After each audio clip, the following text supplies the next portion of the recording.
Murder in the morning from the Hidden Killers podcast. Ellen Greenberg's parents, this, of course, the parents of the woman who was stabbed 20-some times in the back and neck and head, that Philadelphia likes to just say that's how suicide works here.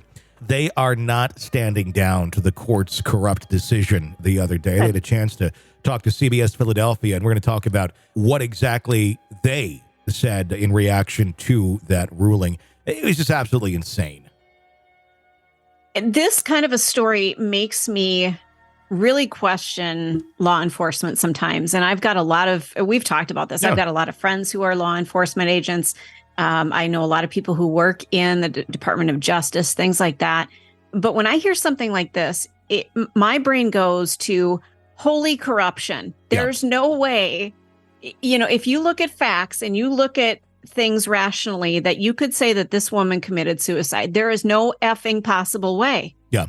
Facts and truth. I've shown it to family members, Tony. I've shown this and I've said, they're saying she committed suicide. And the look on their face is like, how?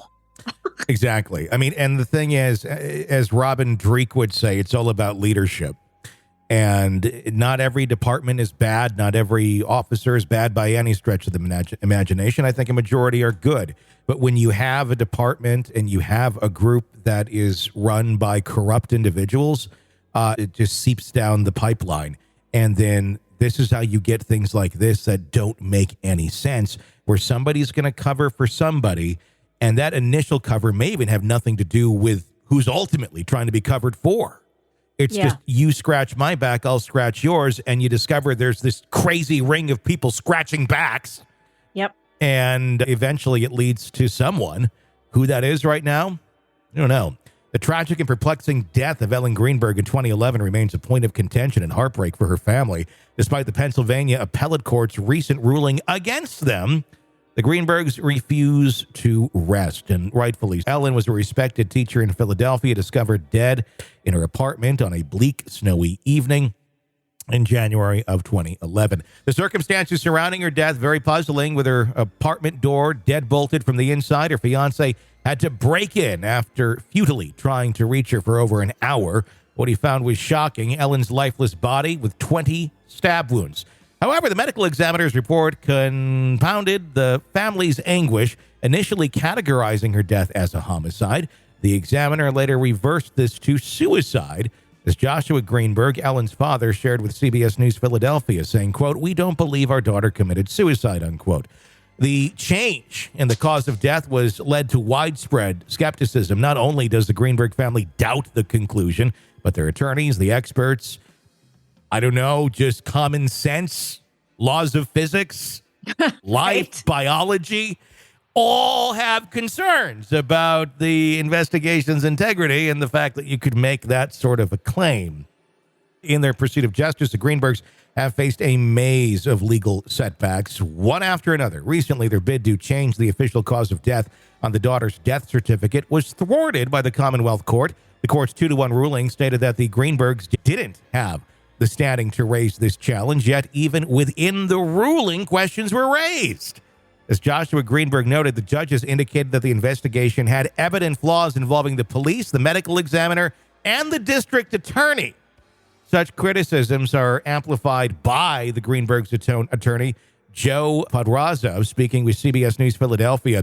He expressed disbelief over how Ellen's death was handled by various city agencies. One particular point of contention is a wound on Ellen's neck that had no blood traces, suggesting it was inflicted post-mortem.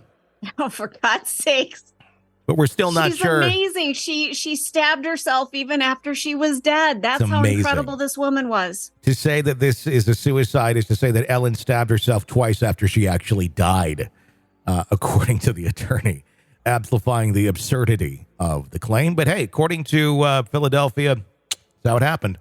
The lesson is, don't get killed in Philadelphia. Don't have a crime committed against you there, because it's insanely corrupt. The Greenberg family's crusade for the truth doesn't stop at challenging the medical examiner's findings. They've also taken legal action against the city, aiming to gain access to potentially revealing surveillance footage from Ellen's apartment.